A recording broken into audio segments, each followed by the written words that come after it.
Ça va. Ok, 5, 4, 3, 2, 1, 0. D'abord, j'aimerais bien savoir si c'est vrai que c'est vous qui êtes le chef de la bande. Non, je ne suis pas le chef de la bande, je suis Patrick Amers et je fais partie de la bande. Ça restera un beau souvenir. Hein. Je sais pas ce que t'en penses, toi. Oui. Mais... Enfin, bon, c'est dommage qu'on ait été repris, mais ça valait la peine de s'en aller tous les trois et de le faire, quoi. De gangster Patrick Hamers. Patrick Amers, le blouson doré devenu gangster. Een van de meest gezochte mannen van het land. De meest gezochte Belgische gangster. L'homme le plus recherché du royaume pour son palmarès de truand. Verdacht van 30 tot 50 overvallen. Celui que l'on nomme l'ennemi public numéro 1. Is in Brazilië aangehouden. Dat was een serieuze, zware jongen. Toen en moest in dezelfde omstandigheden nu, zou dat nog altijd een grote gangster zijn. Un hold-up crapuleux en plein jour à Verviers. Il s'attendait pas à ça, il croyait que ça allait être comme dans les films, que la porte allait s'ouvrir. Ben, c'était pas du tout ça.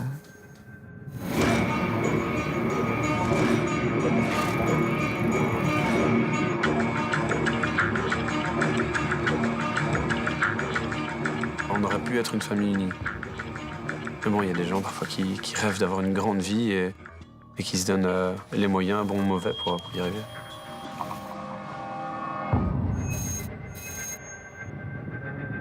Paul van den Boeinans is weg, verdwenen, ontvoerd. J'étais folle furieuse. Je l'aurais eu dans mes mains, mon fils, je le massacrais.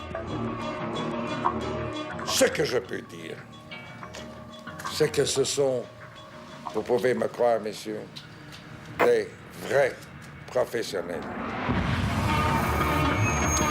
De gepantserde bestelwagen werd klemgereden, beschoten en tenslotte opgeblazen. Ik heb van in het begin af aan gezegd, we gaan die pakken. Wat dan ook zit. Alors qu'il y avait de l'amitié, ben oui, jusque quand il a été arrêté. On n'a jamais été dans la même prison. S'il était, c'est pas seulement que je l'ai tapé, je lui ai cassé la tête en 300 morceaux. Goedenavond, dames en heren. België's bekendste gangster Patrick Hamers heeft zelfmoord gepleegd in zijn cel in de gevangenis van Vorst.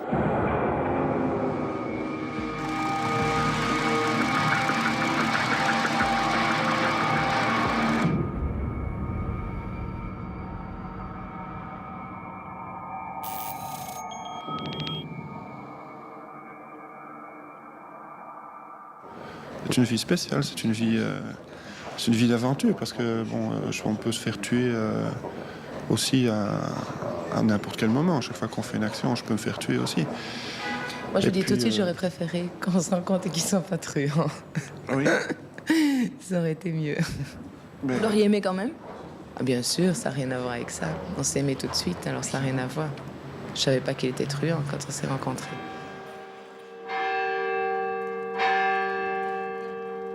Denise Tillac is de weduwe van Patrick Hamers. Ze leefde 10 jaar aan zijn zijde. De tijd van het grote misdaadgeld is voorbij. Ze heeft nu een café in Waver. Ze woont er samen met haar zoon Kevin. Patrick Hamers is inmiddels bijna 20 jaar dood, maar hij blijft tot de verbeelding spreken. C'est tout à fait fou, les gens, tout ce qu'ils peuvent s'imaginer sur Patrick. C'est assez incompréhensible, mais c'est comme ça. Comme ils croient qu'il est toujours vivant, comme ils croient qu'on l'a tué. Je crois qu'ils s'imaginent justement qu'il est sur une île, en très bien relax, qu'il a de l'argent à ne plus savoir qu'en faire. Ou alors il y en a peut-être qui s'imaginent qu'il est dans des pays arabes. Je ne sais pas ce qu'ils s'imaginent, mais pour eux, il est toujours vivant, caché quelque part. Quand tu leur demandes où, ils n'y arrivent pas. Ils réfléchissent, mais... Oui, comme il y en a qui croient que Michael Jackson est toujours vivant, c'est la même chose, quoi. Je demande bien pourquoi. Je te dis, les mythes, ils n'aiment pas. Les gens ne supportent pas que... C'est devenu un mythe pour eux, il ne peut pas mourir, quoi.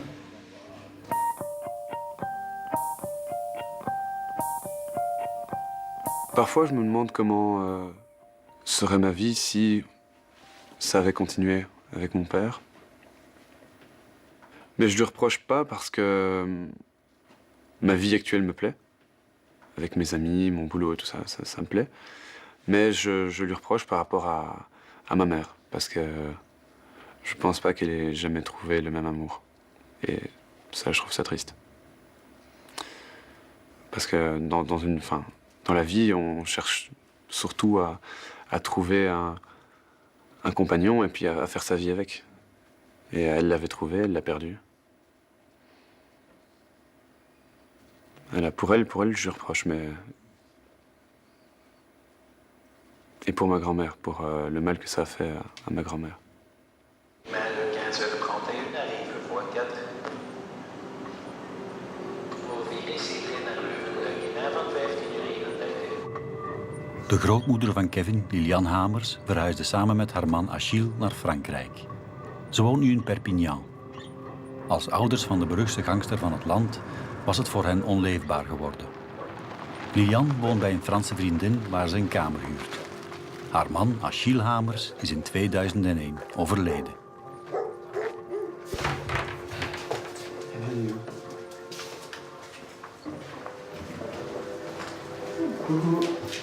Coucou chérie.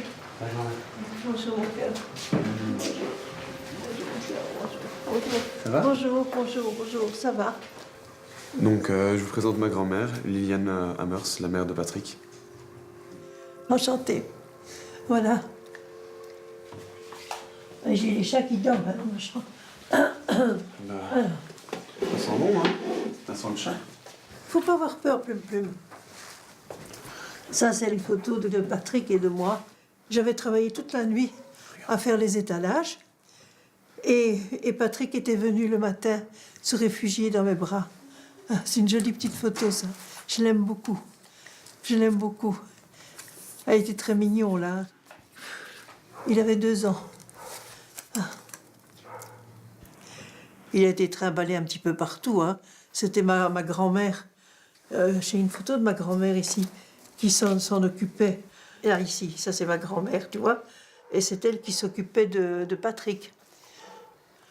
C'était pas possible, sinon. Des fois, parce que je travaillais toute la nuit à faire des étalages. Achille, il déchargeait les camions pour remplir les magasins. Moi, je faisais les étalages. Et le matin, à 9h, on ouvrait. Ah, qu'est-ce que tu veux faire avec un petit enfant qui doit déjeuner, qui doit être lavé, comme tous les petits-enfants, avec qui il faut un petit peu jouer, se promener. Alors ma grand-mère allait se promener avec lui, elle allait au parc, elle lui faisait à manger. Et en échange, vous l'avez gâté, sans doute. Ah, bah, Patrick était gâté, oui. Et ça, je dois reconnaître. Je l'ai peut-être un peu trop gâté dans ce sens-là qu'il a eu un petit peu tout ce qu'il voulait, si tu veux. Il a eu un petit peu tout ce qu'il voulait. Je trouvais ça normal. Vous pouvez expliquer qu'un garçon qui, à la base, a tout pour réussir la vie, oui, que ça rate quand même. Ah, ça, c'est point d'interrogation multiplié par 10. Je sais pas. Ah, ça, je sais pas. Je sais pas et j'ai jamais su et je saurai jamais.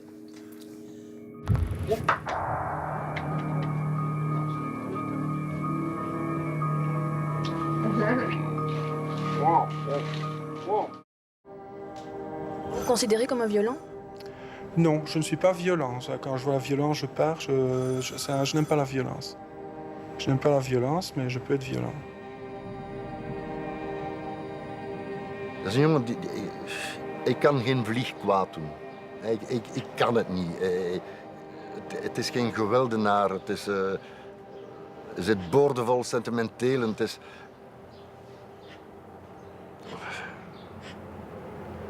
Hij ziet de wereld mooi in. Hij droomt van een mooie wereld. Enfin, het is geen bandiet, het is geen gangster. Maar ze maken er nu al een supergangster van. En dan nog de vijand nummer 1. Ik kan dat niet begrijpen.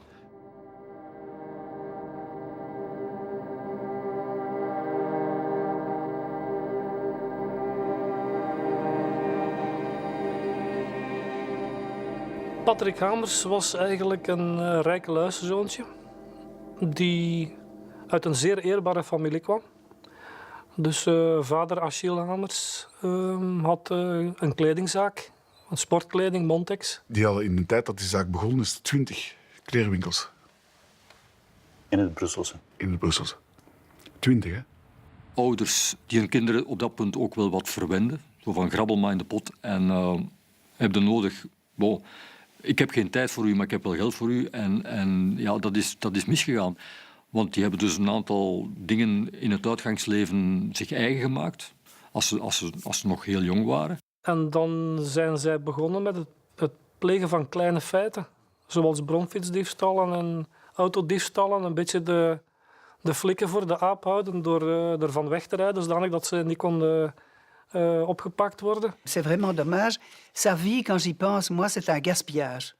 Il est parti avec beaucoup de fées autour de son berceau, si on peut parler comme ça, et il a gaspillé son existence, ça c'est clair.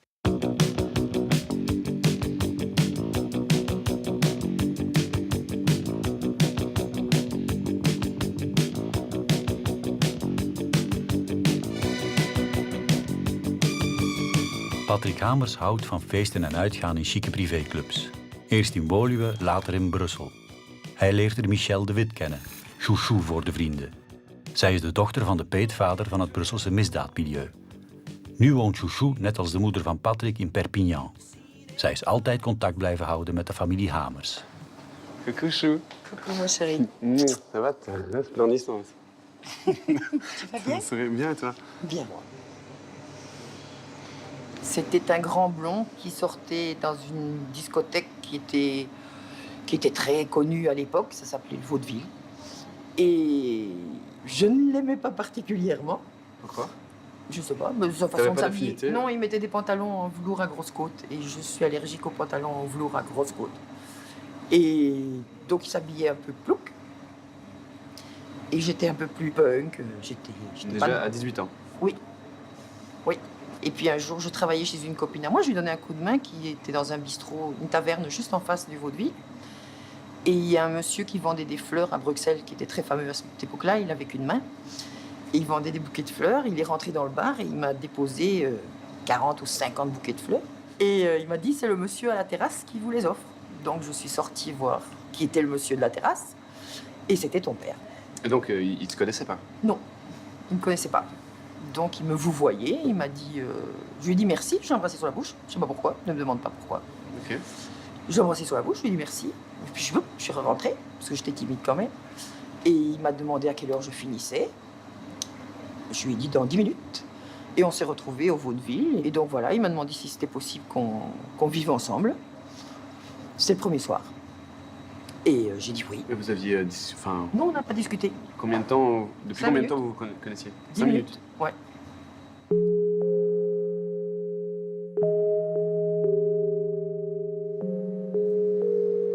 Et donc voilà, il m'a dit qu'il avait fait de la prison. Au départ, je lui demandais pourquoi. Je me disais, mais c'est même pas une curiosité malsaine, mais je voulais savoir pourquoi. Et il a mis un petit peu de temps, et puis il m'a dit pour viol. Oui. Ça m'intéressait pas des masses. Mais bon, il m'a dit que c'était un viol. Voilà. Mais bon, c'est vrai que c'était peu crédible. T'en sais plus maintenant? Non, je suis toujours pas curieuse. Non? Eind jaren 70 heeft Patrick Hamers zijn eerste veroordeling opgelopen voor een groepsverkrachting. Ergens in de omgeving van de vijvers van Woluwe. Een verkrachting die hij naar zijn eigen zeggen niet gedaan heeft of niet gedaan had. C'était adressé à deux, à une prostituée, et puis ils ont refusé d'honorer ses services, si je peux dire, et ça a viré mal, et c'est devenu un viol collectif. Et il a été condamné, en effet. Il a été condamné, c'est que la justice a estimé qu'il était coupable.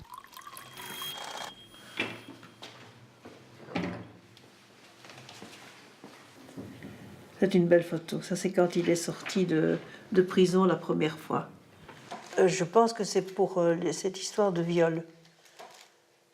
Il avait violé une... Non, il n'avait pas violé. Je crois que c'est la fille qui, sachant que Patrick et son père avaient de l'argent, et moi, elle a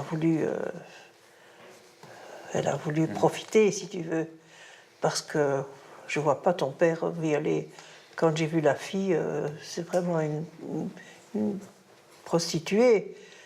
Qui s'est amusé à violer une prostituée. Enfin bon, bref. J'ai jamais rien compris à cette histoire, encore une fois. Oui, surtout que c'était pas un problème. pour lui d'avoir des filles? Non, non, c'était pas un problème. Hein. C'était un bon garçon. Et toi, à ce moment-là, tu y as cru qu'il avait pu violer une fille? Non, non, jamais. Jamais? Oh, jamais. Jamais. Dat was de procureur-generaal Jasper. Die heeft het maximum geëist. En die jongen is een bak ingevlogen. En wat heeft hij dan nog van vertrouwen gehad Dat is in het gerecht? Dat is het begin geweest. Daar zijn ze beginnen met hem te kraken. Daar heeft een jongen van 22 jaar Michiel zijn toekomst kapot gemaakt. Hij is buiten gekomen. We hebben hem opgevangen. Hij is beginnen werken in een van mijn zaken. Dat hij prachtig deed. Ik stond vol bewondering voor hem. Maar een vlammende brief van Achille aan Patrick vertelt een heel ander verhaal. Achille dreigt ermee om de financiën van zijn zoon in handen te nemen. Patrick geeft veel te veel geld uit. Tot 116.000 frank per maand.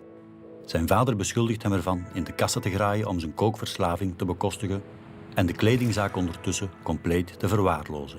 Moi, j'ai lu des lettres où mon grand-père disait qu'il prenait dans la caisse, que ci, que là. Par après, oui.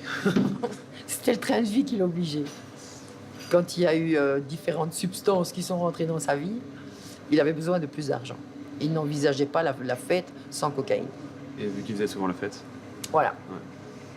Nous, on avait de grosses disputes à cause de ça. Parce que toi, t'es anti-cocaïne, en fait? Oui, j'étais très, très anti. Et vous êtes restés combien de temps ensemble? Avec ton père? Oui. 3 ans. Mais ça en vaut 30. C'était intense. Il y a eu beaucoup de coupures? Oui, non, coupures, beaucoup de disputes, pas de coupures. Et des disputes par rapport à quoi?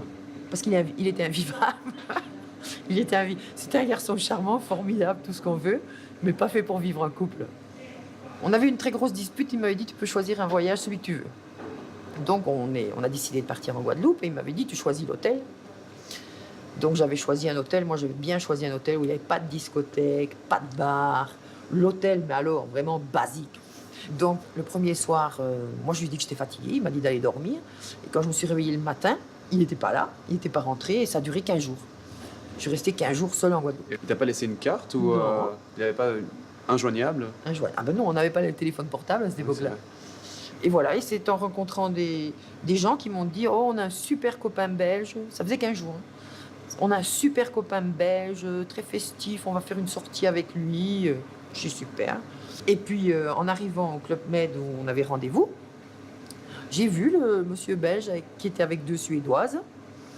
C'était ton père. Donc, quand je suis arrivée... Et quoi, il avait les 2 Suédoises dans ses bras ou... Elles étaient prêtes. Il y avait 2 Suédoises. Et donc, quand je suis arrivée, j'ai pas eu le temps de l'engueuler parce que c'est lui qui s'est levé. Le garçon a pris une droite directe et il me dit on rentre à l'hôtel tout de suite. Et voilà, c'est ton père, c'est les vacances en Guadeloupe. Bon, par contre, la dernière semaine a été parfaite. Bon, ik was geweldig strikt op eerlijkheid, op alle gebieden. Ik dacht automatisch, mijn kinderen gaan ook zo zijn. Dus ze hebben maar naar de vader te kijken en ze gaan automatisch zo zijn ook. Maar zonder te spreken. Ik dacht, het voorbeeld was genoeg.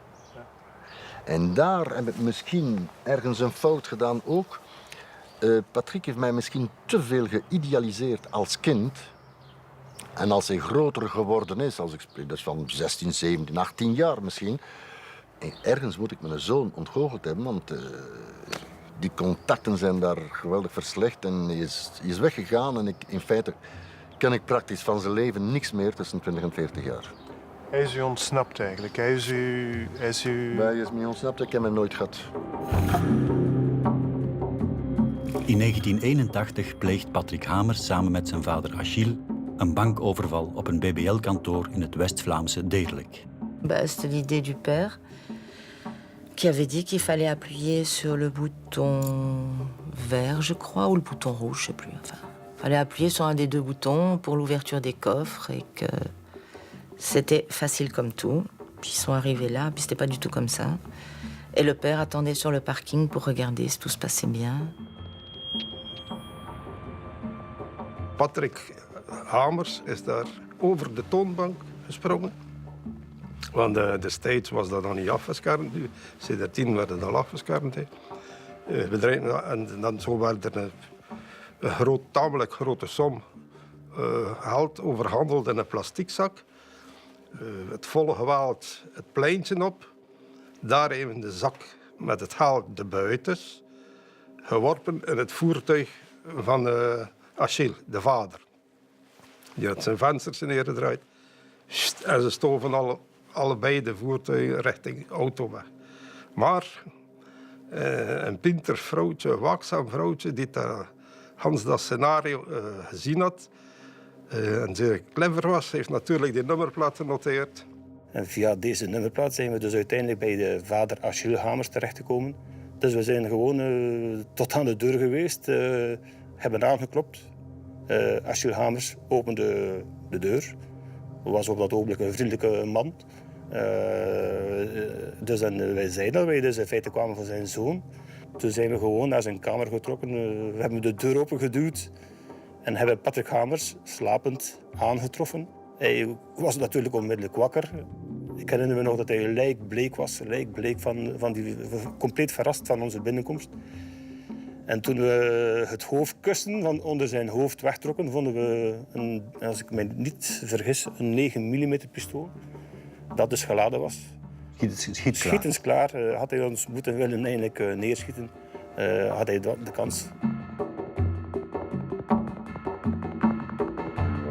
Enerzijds zit je met getuigen in feite die gezien hebben dat Patrick Hamers met de buit in de wagen van zijn vader stapt. En die getuigen noteert de nummerplaat. En dan worden ze thuis blijkbaar gearresteerd wanneer de buit op tafel ligt, bij manier van spreken. En dan heb je het verhaal van Achille Hamers die zegt, ja, maar ik ben erachter gegaan en ik wou hem tegenhouden. En intussen was het te laat, dus moest ik om de zaak te redden en tijd te winnen, zijn we dan maar naar huis gegaan. Maar intussen had dan de gerechtelijke politie ons ingehaald en zijn we samen gearresteerd.